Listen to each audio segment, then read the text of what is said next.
Jadi kemarin dulu itu saya bertemu dengan seseorang yang ilmu agamanya sangat tinggi dan sekampung dengan Gus Baha. Kemudian orang yang dimaksud itu kemudian berbicara kepada saya bahwa sebenarnya Gus Baha itu nggak pinter-pinter amat, biasa-biasa aja.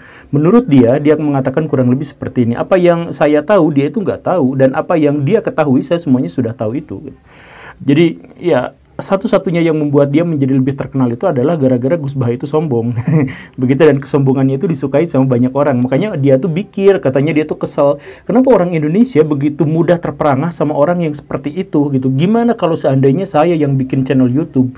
Mungkin saya akan membuat lebih terpengaruh lagi mereka, karena mereka itu bener-bener ilmunya itu gak sampai pada apa yang saya pahami sejauh ini gitu. Ya kurang lebih seperti itu. Lalu saya kurang lebih penasaran juga apa yang sebenarnya dia ketahui. Lalu dia mulai bercerita tentang begini dan begitu dan ini dan itu, dan ya sesuatu yang membuat saya oh gitu ya. Oke. Oke, saya tidak usah ceritakan bagaimana sebenarnya keluasan ilmunya, tetapi saya jadi teringat waktu saya SMA juga ada kasus yang kurang lebih sama. Jadi dulu tuh saya lagi nonton ceramah Agim, waktu Agim itu ada di puncak karir pembicaranya gitu ya, lagi karir banyak undangan dan sebagainya gitu. Nah, saya tuh nonton langsung di bagian dari jamaahnya itu. Nah, pas lagi ngobrol seru-seru kayak gitu, di sebelah saya itu ada kakek-kakek. Kemudian dia bisik-bisik ke saya tiba-tiba gitu, nggak diajak ngobrol, nggak diajak apa, tiba-tiba ngobrol gitu. Dia ngomong kurang lebih kayak gini, "Agim jago ya?" "Iya." "Kata-katanya itu bisa langsung masuk ke hati." "Ya," kata saya tuh. Sebenarnya saya kan pengen denger curhatannya Agim gitu, bukan curhatannya dia. Tapi gak apa-apa lah, pada waktu itu cuma diiyahin aja, maklum orang Sunda gitu ya. Iya gitu. Terus gak ada angin, gak ada hujan, dia tiba-tiba juga berkata bahwa ya, sebenarnya yang membuat Agim kata-katanya itu bisa langsung meresap kepada orang lain itu adalah karena ilmu laduninya. Ilmu laduninya itu udah dalam.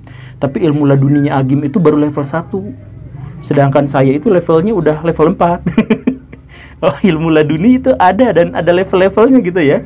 Udah berasa main game gitu, ada level 1, level 2. Tapi saya bisa mengingat cerita yang waktu saya SMA itu, ketika saya bertemu dengan orang yang tadi itu, yang menceritakan tentang Gus Baha yang sebenarnya tidak pinter-pinter amat dan sebagainya.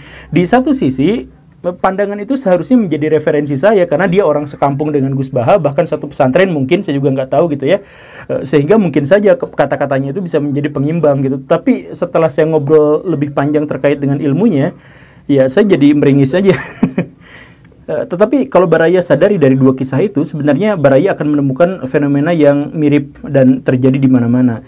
Jadi orang-orang besar itu, orang-orang terpuji, orang-orang kaya, orang-orang yang fenomenal dan lain sebagainya, itu seringkali dijadikan korban namanya doang oleh orang-orang yang tidak kredibel atau tidak capable untuk menaikkan pamor dirinya gitu. Jadi ada orang yang sebenarnya biasa-biasa aja, tapi ketika berkomentar tentang orang itu, sebenarnya orang itu mah nggak ada apa-apanya. Saya kalau misalkan ketemu sama dia nggak ada apa-apanya gitu.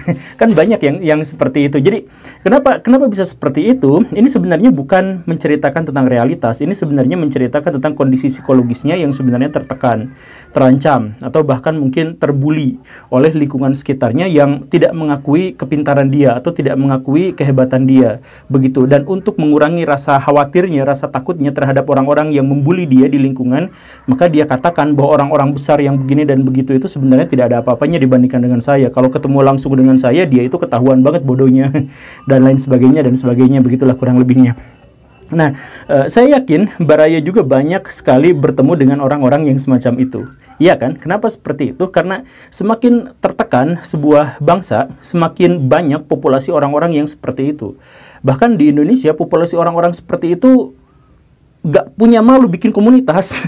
Bikin komunitas orang-orang yang seperti itu. Mereka menjelekan ini dan itu, tapi kalau misalkan diajak berunding, diajak apa, langsung mereka ngumpet gitu. Misalkan, saya mohon maaf ya, tapi ini memisalkan aja ya. Misalkan komunitas bumi datar. Nah, komunitas bumi datar itu terdiri dari hampir tidak ada di antara mereka itu yang profesional. Hampir tidak ada ya. Jadi tidak ada yang profesor, misalkan tidak akan ada yang akademisi, tidak ada yang doktor dan sebagainya. Paling banter juga mahasiswa dan sebagainya. Tetapi mereka itu berani menjelekan dan menganggap bahwa ilmuwan-ilmuwan di seluruh dunia itu bohong atau bodoh gitu. Masa ilmuwan kayak gini gak tahu teori gravitasi atau hukum gravitasi, mereka mau dibohong-bohongin oleh pemerintah, elit global dan sebagainya begitu. Nah, jadi orang yang sangat cerdas itu dan jumlahnya banyak di seluruh dunia, kata mereka itu gak ada apa-apanya, bahkan mereka dibohongin oleh entitas yang justru mereka tahu. Jadi mereka tahu sedangkan ilmuwan tidak tahu, kan begitu. Nah, mereka kemudian mengomentari bahwa pesawat itu kalau misalkan seandainya bumi bulat, pesawat itu harusnya begini dan begini. Nah, mereka bukan pilot, mereka bukan orang yang jadi pengawas di menara pengawas di bandara, tapi mereka mengomentari itu gitu. Nah, pilot sendiri pas ngobrol sama mereka ya ketawa aja tentu saja ya, karena ceritanya nggak sama kayak gitu gitu. Atau misalkan mereka ngomong tentang bahwa fotografer ini buktinya matahari itu menjauh begini pakai fotografi.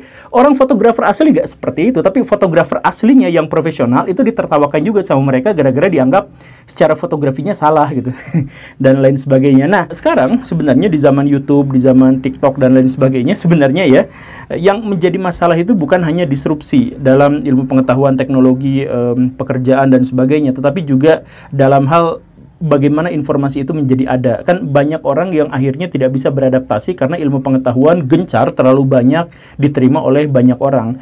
Jadi sekarang sampai-sampai ada hanya gara-gara nonton satu YouTube saja orang-orang langsung mengatakan bahwa kita pararaton itu pasti palsu, itu hoax, dan langsung pada sejarawan-sejarawan ditunjuk. Itu sejarawan-sejarawan itu nggak tahu apa-apa bahwa pararaton itu bohong.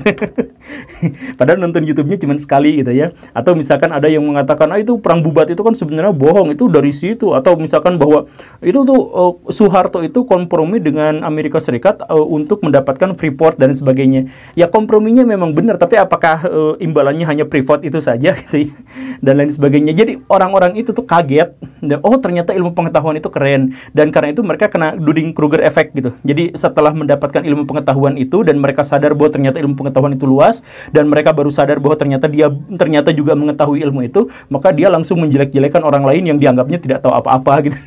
Padahal dia sendiri yang sebenarnya kaget gitu. Jadi kalau misalkan kita berpikir lebih dalam lagi, sebenarnya ya, kalau seandainya kita tiba-tiba menjadi pintar hanya gara-gara nonton YouTube 1 atau 2, ya nggak usah ada sekolah kan, nggak usah ada akademisi, nggak usah ada universitas, nggak usah ada apa-apa kan.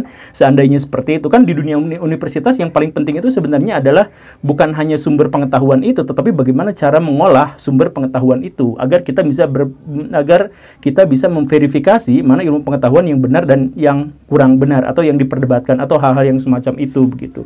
Makanya ya please lah Baraya, jaga diri dalam artian jangan terlalu sombong, rendah hatilah. Ketika Baraya misalkan bertemu dengan orang-orang tertentu yang memiliki titel ini dan itu, bukan karena titelnya dia menjadi cerdas, tetapi dia sudah mengikuti jenjang pendidikan tertentu sampai dia memang layak untuk mendapatkan perhatian lebih terkait dengan ilmu pengetahuannya.